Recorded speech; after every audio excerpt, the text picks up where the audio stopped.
If the Chairman of the Council could actually take the first item, which is the election of Chairman for the ensuing year. All right. Thank you very much. Could I call for nominations? Councillor Guy. I'd like to nominate Robert Doran-Smith, please. Thank you. Councillor Thomas. I'll second that. Thank you. Councillor Billsborough. Councillor Molson. Thank you. And I'll second that. Second for Councillor Molson. Are there any other nominations, please? No, in that case there are two nominations, both seconded. One is for Councillor Doran-Smith, the other is for Councillor Molson. Those in favour of Councillor Doran-Smith, please show clearly. Can I just ask that you keep your hands up for just a sec? Yeah, please, it is important.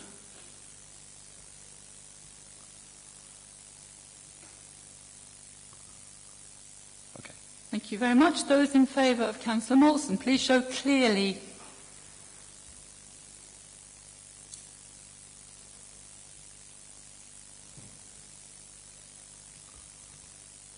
Okay.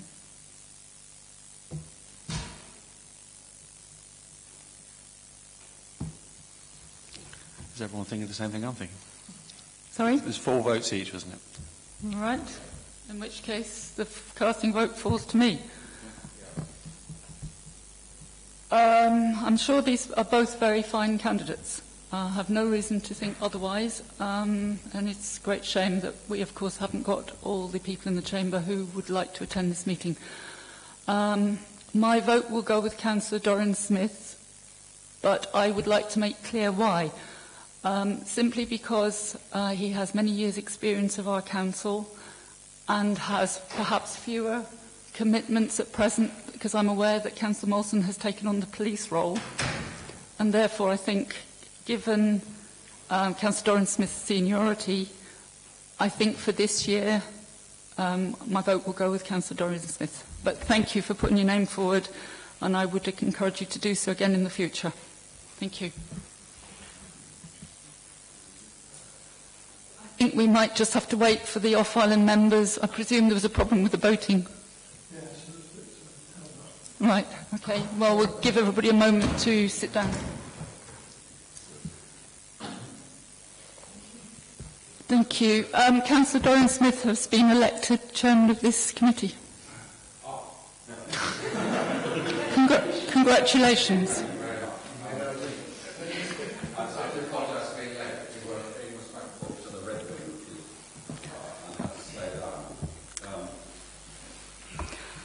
We'll take issue with the voting operation, shall we? If you'd like to take your place, and we'll move on with the election of vice chair.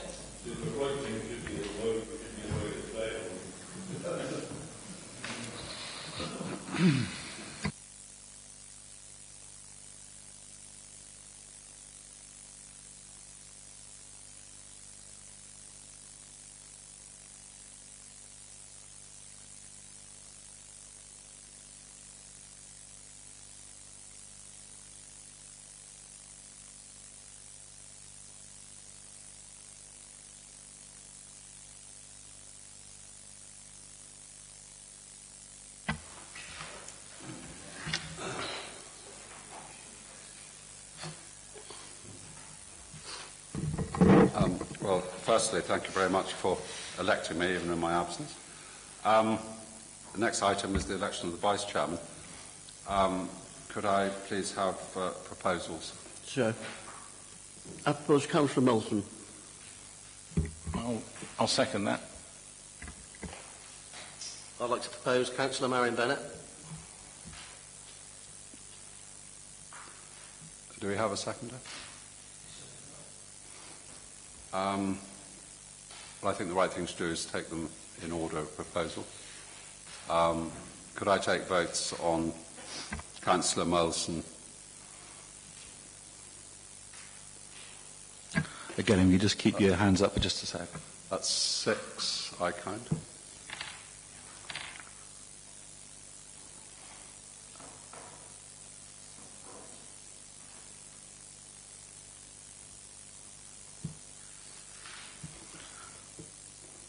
Sorry, I've only got 5 at the moment. Yep, fantastic. Now, could I please have votes in favour of Councillor Bennett?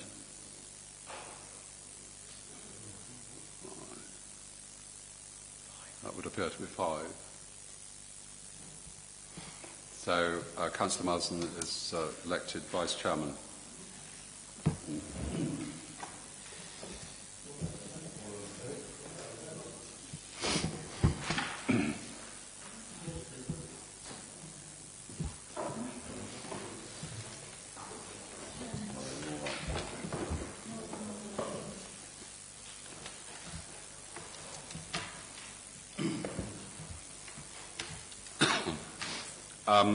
Could we please have declarations of interest round the table?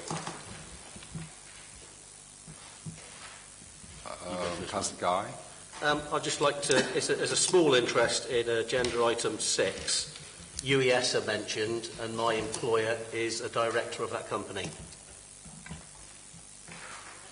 Any other declarations? Adrian, are you? I have a small holding of steamship shares.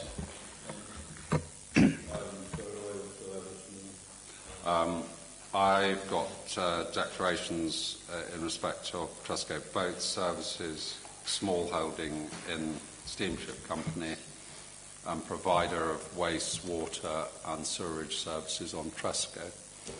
But I don't believe there's anything in this agenda particularly to affect those interests. Although there is obviously the report on the off-island element of the waste disposal. Chairman, sorry. And I declare the interest of being a member of the FIST Advisory Group. Thank you. Could we proceed then to accept the minutes of the previous meetings of the Transport and General Purposes Committee individually? The General Purposes Committee was held on the 17th of February this year. Would somebody care to propose that those minutes are a correct record? I'd propose. Second. Thank you. All those in favour? I was not first, so I can't vote. I was not voted. I was on the meeting, so I cannot... Right. Indeed, but I think otherwise it was fairly unanimous. Which moves us to the minutes of the Transport Committee held on the 20th of February. Could anyone propose those as a correct record? And all those in favour of them being recorded as such? Thank you.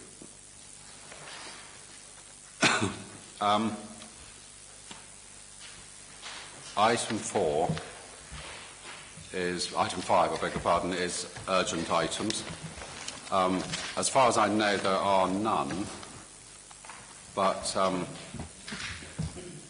I think, if you'll forgive me, I might just take the opportunity. Sorry, you have got an urgent item. Yes, Chairman, I wonder if you'd indulge me with an urgent item, because I only received this yesterday or today. It's about the St Martin's public toilets. And I've been complaining for some time that they needed work, and I received an email from Leonie Jones which contained... Well, yeah, I don't think any of us... Very little maintenance work has been carried out for some years, and the condition of the building creates a very poor impression for visitors to St Martin's and reflects poorly on the council, who are responsible for their repair and maintenance. Colin, I don't think anyone else has had that letter, have they? Yes. You have? But it's not technically on the agenda, so I'm not sure. That's why I'm asking to raise it as an urgent item, Chairman. Yes, unfortunately, I don't have a copy of it, so... It really is a disgrace, Chairman. I've been going on about it ever since I became a councillor over 2 years ago, and I've had promise after promise and nothing has happened. There was a visit of the Chief Executive to St Martin's, and he was made aware of the state of the toilets when he was at that meeting. We really need to do something here. Colin, there's been a site visit and it's being actioned, and I don't think we can really discuss it. It's not on our agenda here, but I think it's probably worth noting it. But there has been a site visit and it's now in the throes of being actioned. Yes, I think we need urgent action, not action. Well, I think there has been a suggestion I received from Councillor Billsborough in reply to that email, suggesting a porter cabin type toilet to replace it while it's not in use. This council has failed to have proper toilets in that place for some time, and I really think we really need something there now. We're well into the visitor season, and the visitors are being asked to go to the reading room to use the toilet. That's uphill for over half a mile. Now, I really don't think that's on. Thank you, Colin. I think, as has been said, it's not on the agenda, but clearly it's an ongoing issue. I don't know whether any of the officers can comment. Chairman, at this stage, no, Chairman, it's not on the agenda, so we can't take it as an urgent item, but it is actually being actioned. Chairman, a point of order. Did we approve both sets of minutes of the GP committee? I'm sorry, we did. We approved the one of the 20th. It was reconvened on the 26th. 26th, yes. You mean the transport committee? Yes, it was in fact one meeting. No, that's very good point. Thank you. Could anyone propose the general purpose, the transport committee of the 26th of February? Second. All those in favour? My fault. I apologise. I didn't see two parts to it. Chairman, just to clarify, it was actually the one meeting. It wasn't two meetings. It was just held across two different dates. So right. technically... yes, okay. Right.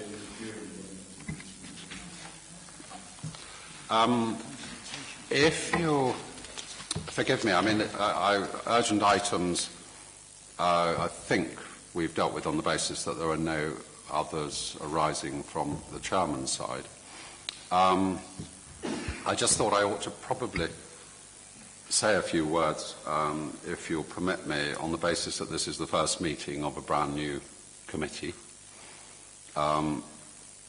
It's a committee with very wide-ranging responsibilities, covering three of the critical issues which confront the community.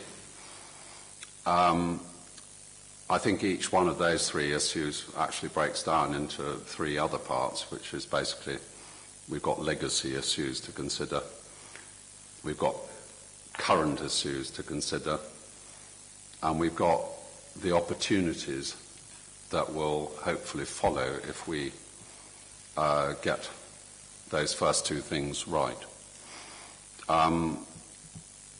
Each one of them has in the past been almost a subject in itself.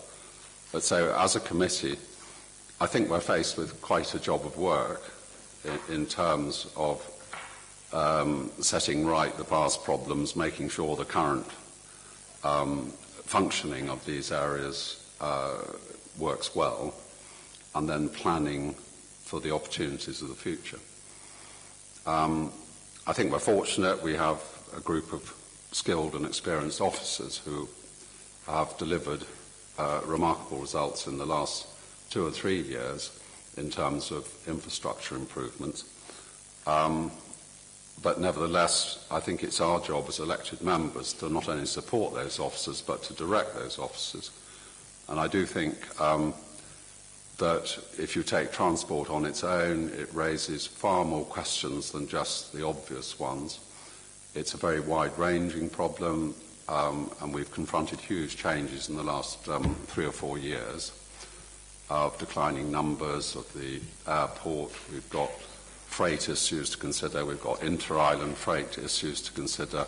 We've got the cost of transport, the reliability of transport, the weather resilience of transport. There's a big range of things there.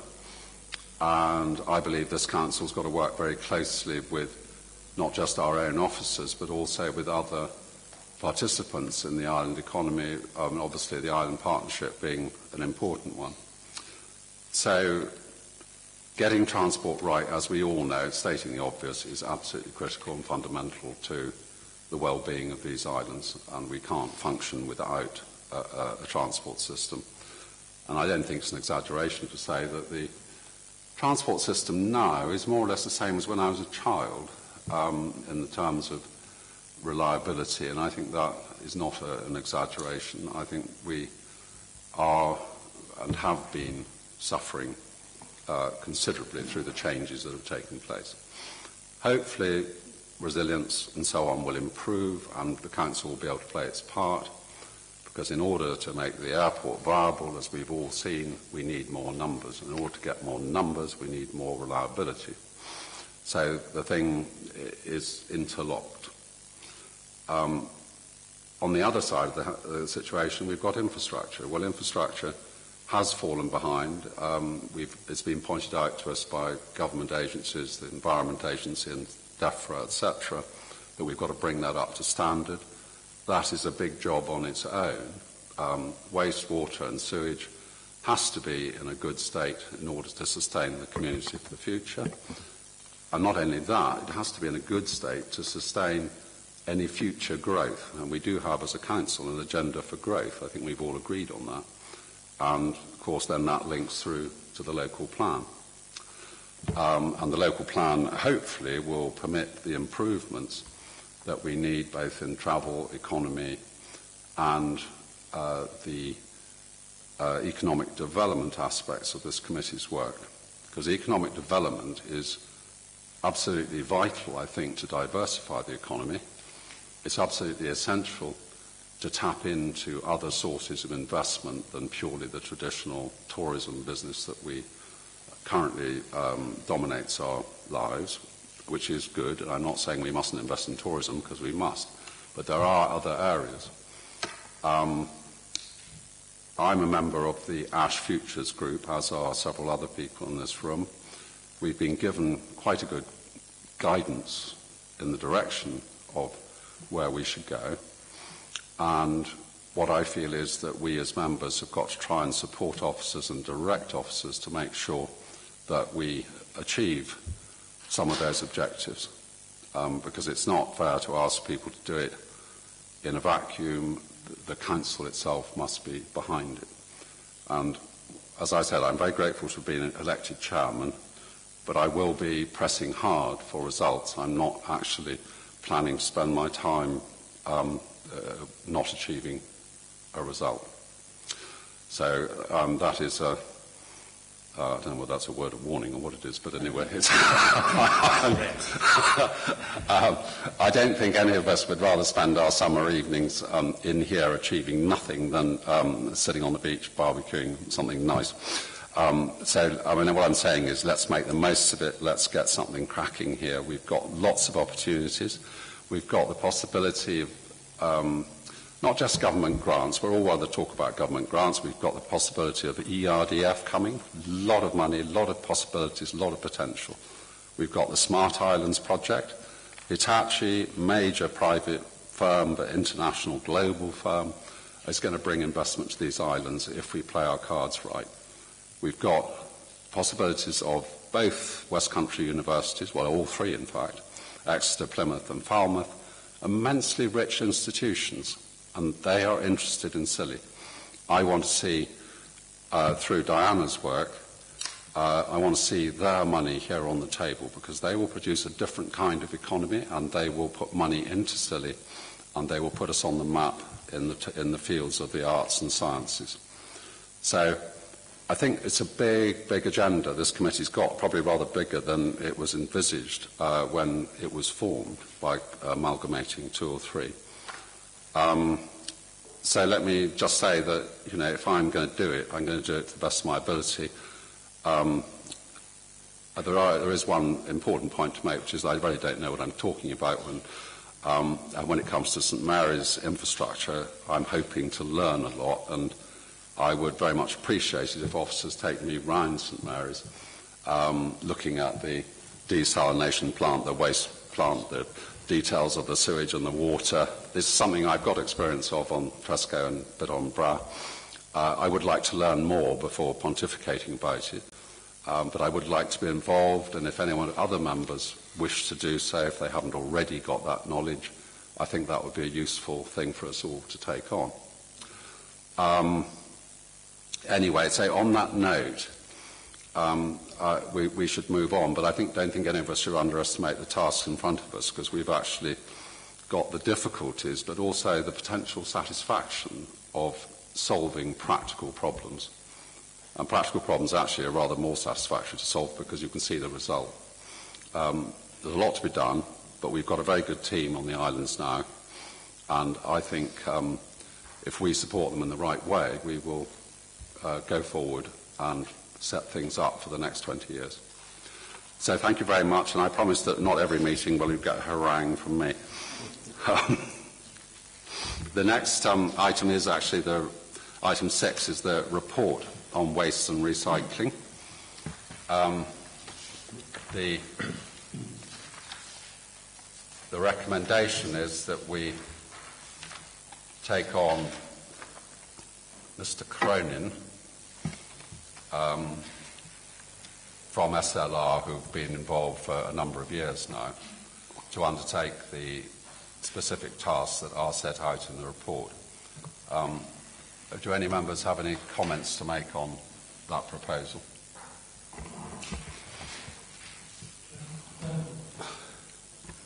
I've got a point to raise on the report itself. Page 19, 4.12, off islands. Now, the paragraph reads as somebody sitting in office would like it to believe is the reality, but it's not true. It says each of the islands has a temporary storage facility, and it's has a site manager, and it's secure. The one on St Martin's isn't secure. It's open all the time. Now, as a matter of praise to the people using it, it hasn't deteriorated. But if we're going to keep it like that, we do have to do some work on setting up a system whereby I know when I go out there, I'm not always sure where to put things. And, there needs to be somebody there when it's open to direct people to put the rubbish in the appropriate place. I'm not sure if it's staffed and on what basis. Chairman, if I could just make the point that, as you'll see in the report does actually acknowledge that we will be reviewing and actually recontracting the management of waste on each of the off-islands, and that's to improve the effectiveness and efficiency of those services. And it is an issue that Councillor Daly will be well aware of. What I would say is that the last of the off-island improvements on St Agnes, Briar and St Martin's has now been undertaken on St Martin's. So the facilities on St Martin's now are potentially secured, but we do need to improve the site management, and that's why we're looking to renew and reinvigorate some of the management actually on each of the islands. Chairman. Oh, sorry. Well, Chairman, as Craig says, I am well aware of what's happened there, and it is a big improvement that the site has been vastly improved, but it's just left open. It won't carry on being good unless it's properly looked after. Well, I think the management on all the off-islands is under tender. It's going to be shortly going out to tender, and at which point there should be a proper management on each island, which hopefully will overcome that issue. I hope it happens in time and we don't get the same thing as we've got with the toilets. Chairman, yes, I've read this. It is a very detailed report. And I think there's only one thing that worries me is that I see we have to have perhaps new vehicles and staff and so forth, and also get it finished hopefully by the end of the year. But if you turn to page 20, it says financial, and it says the costs. And in the report, it mentions that DEFRA are going to fund this. So my question is, how much is it going to cost, as far as we know, and do we have an absolute guarantee that DEFRA will fund it? Because if they don't fund it, we can't do it. And if we don't meet these regulations, we could be prosecuted. Chairman, just very briefly, DEFRA have given us grant funding, and that's largely to redevelop the site at Porthmelon. So it's actually a proper household waste and recycling centre, but also a transfer waste site with proper amenities. What they're also looking to do is help also fund some of the kit and equipment required to actually change our waste management practices.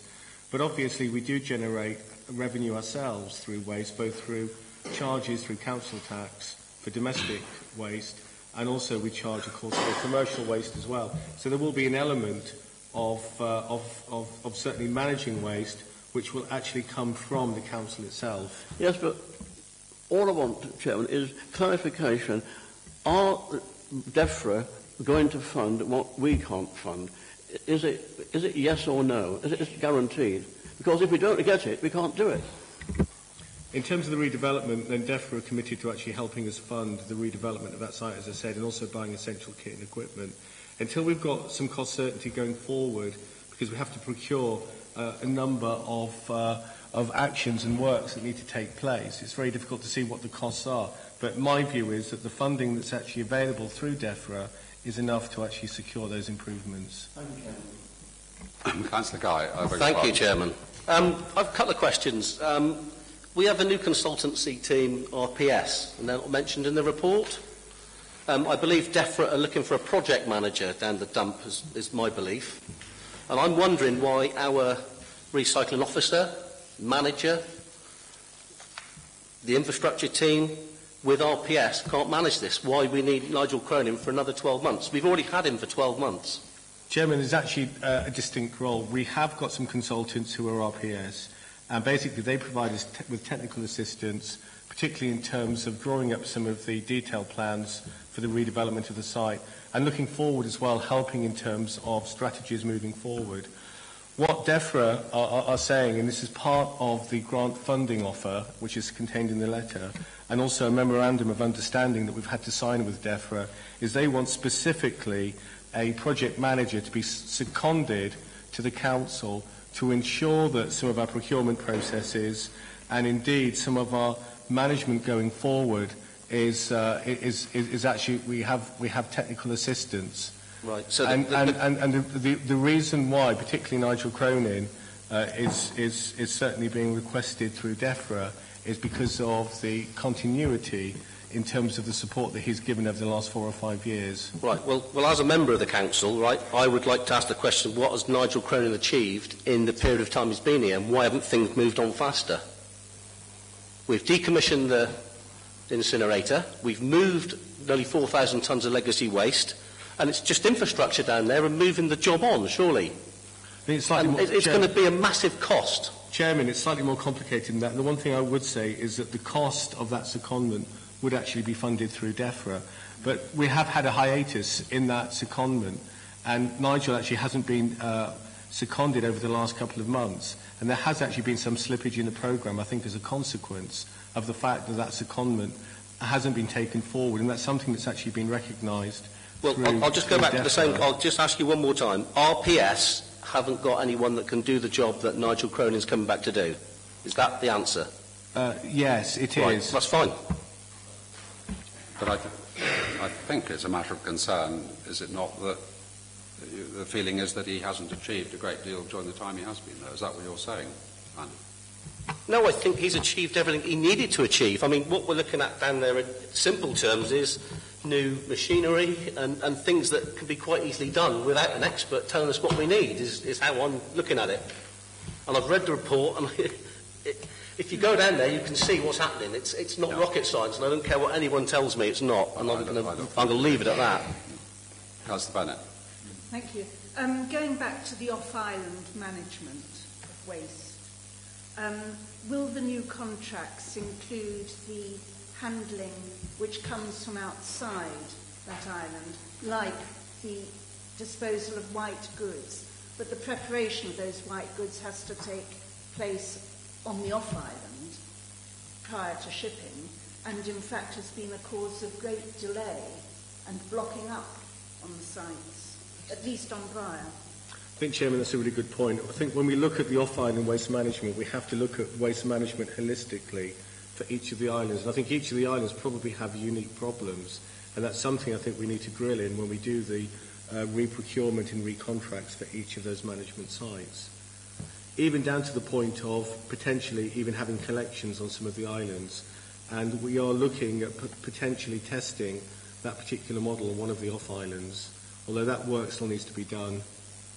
Am I right in thinking also that liaison with the steamship company is very important? Because I think sometimes one hears that bags which are full are not being taken to the quay at a time and the Lioness Lady is going away empty. And so that, I think, needs to be better coordinated. In fact, Chairman, I would say that liaison with the steamship company over these issues is absolutely critical. Councillor Sims. Two things, referring, Andy, it's not rocket science, but the hoops you have to go through to do anything, it's madness. Just in terms of licensing and everything, you think you just got to pick up a bag, put it somewhere else. You can't. You've got to get loads and loads of permissions. I don't want to go into more detail than that, because frankly, I don't. In the last 5 years, Steve, that's why Yeah. I was wondering why it's not being done to now. I can't go into any more detail because, frankly, it's beyond me. Beyond my comprehension. All this licensing, etc. This is. I think you've said it all, Steve. If that's what you think. Yeah, this is why we have officers to do this. And I wanted to just ask Marion a question. When did we go to look at Briar? I think it was March. Frankly, Briar Tip was a disgrace, I thought then. Has it improved? Because it was supposed to be quite a lot of work being done throughout April and May. Yes, it has improved. I'm not sure that it is complete yet, but then I haven't been down there in the last 3 weeks. But it's sort of moving forward. It's moving forward, Okay. but tonight when I left the island, there is a stack of white goods on the quay, a huge volume of white goods. Well, at least they're no longer on the tip. They're going in the right direction. Well, I think that may well have already been answered by the officers. I think this is in hand. There's clearly an issue with the steamship company liaison as far as white goods are concerned, but the general waste management on each off-island is being tendered, and we hope and must make sure are going to be improved. Councillor Bilsborough, sorry. Yes, I'm sorry to be persistent, Chairman, but we must have some idea what it's going to cost. In my former life, when there was a project on, my boss would want to know what it's going to cost. Now, we must have some idea how much is it going to cost. Craig.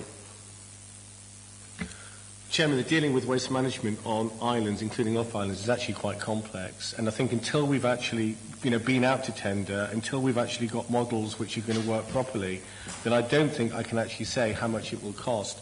The one thing, though, the department's looking at is, and there's a number of objectives which we're working towards. One is to improve recycling and increase recycling rates. And the second issue, which is particularly pertinent, I think, to us as a council, is to reduce the cost per tonne of how we deal with waste, because I suspect we are the most expensive local waste authority in the country because of our position, geographic position, which means handling waste and managing waste is very costly. Chairman. Thank you. I can see we all know that the logistics are very difficult and we have to go to tender, but nonetheless, I think we need a few target dates to strive for. We need to get this sorted ASAP within the bounds of what is feasible.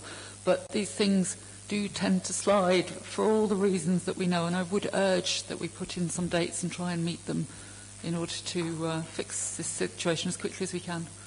Do we have a date for the tenders? Chairman, in fact, we do have a number of Gantt charts for various projects because the whole issue around waste management is complex. So what we've done, we've broken it down into various actions. But at some point I suspect the next committee we can actually bring some of those Gantt charts to members so members are sure of those timelines. But we are doing everything we can to actually make sure that we are hitting our targets. Well, I'd like to see plenty of reasons why we can achieve things, not plenty of reasons why we can't achieve things. It is a very important matter because on the off-islands a badly managed waste tip, and like St Martin's and Briar, has a major effect on the landscape and the environment from the point of view of islanders and visitors. Councillor Guy? Yes, Chairman, thank you. The whole report is on proposals, and there are actually things that are happening that I believe.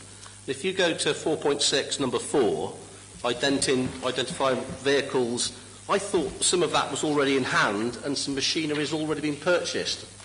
Do we have an answer to if any machinery has been bought yet? Chairman, we are in the process of procuring both waste refuse vehicles and also compactors and balers. And in fact, there was a previous report that actually was before members of general purposes, which actually outlined some of the vehicles that we would be purchasing.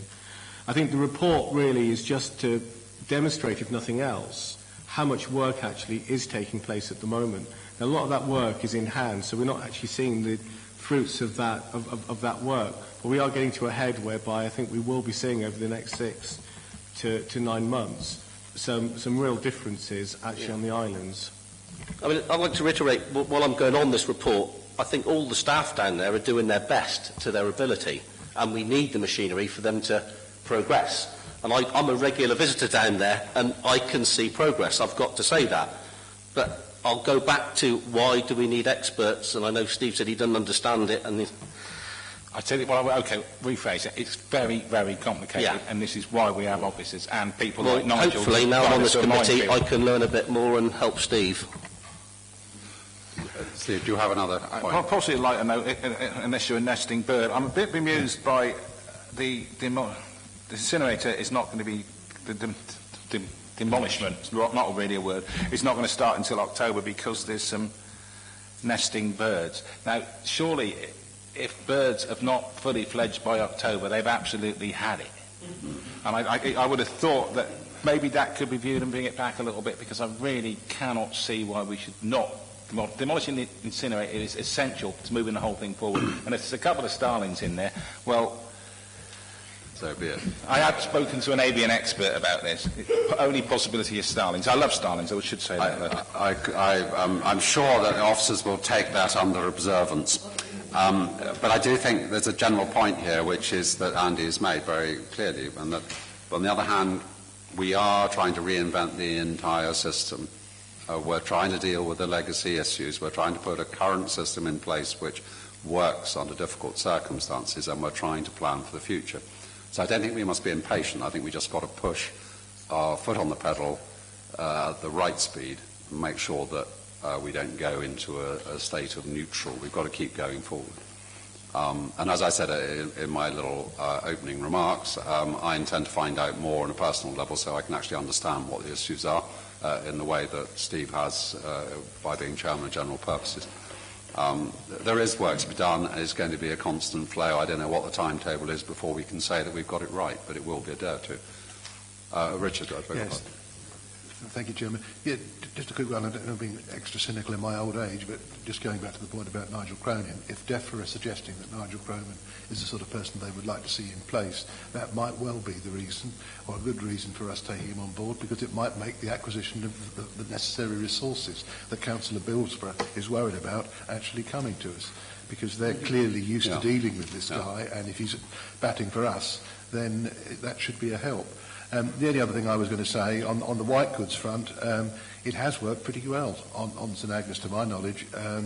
It's Richard Hand that actually takes the stuff away and gets it away, and it's all done, as far as the council's concerned, free of charge, and it works very well. It used to be a huge problem, but it's one of the areas which over the last 3 or 4 years, this stuff does build up, but it does get taken away. I'm just a bit concerned that the other off islands have problems with it, because it seems to work pretty well.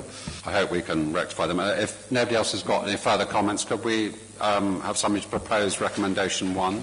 Yes. Members agree to renew the secondment. Yes, Chairman, I will propose recommendation 1 and recommendation 2.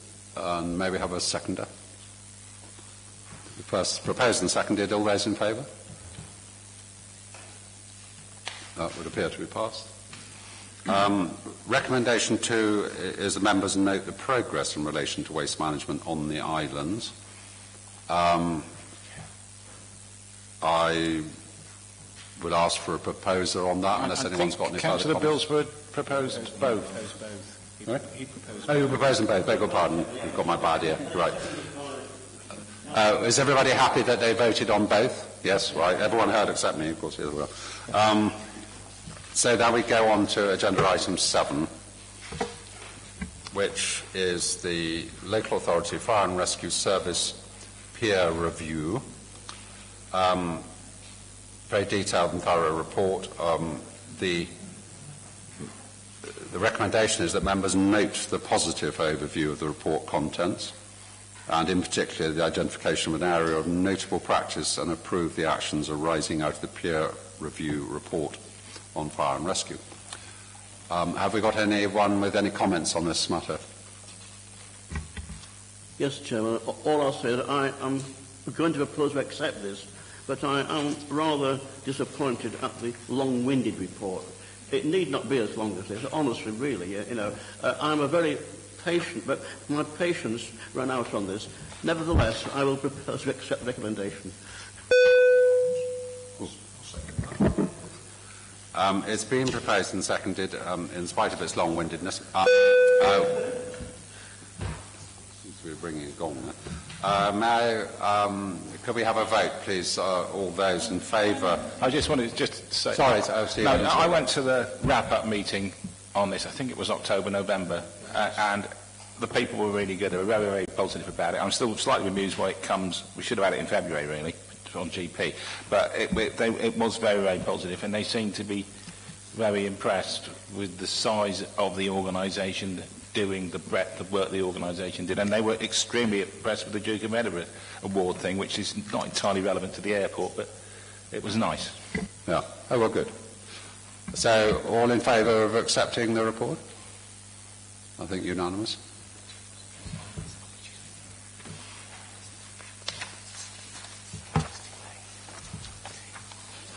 I think we now move... Chairman, if we just have a quick break now, and I'll be able to turn off the recording and we can clear the chamber for part 3. I think we have to ask the public to leave the room as we move to part 3. There's nothing else before part 3, is there? No. I know, I'm looking for it. In the meantime, it's encouraging to see airport numbers were better in April, although I dare say May may tell a slightly different story.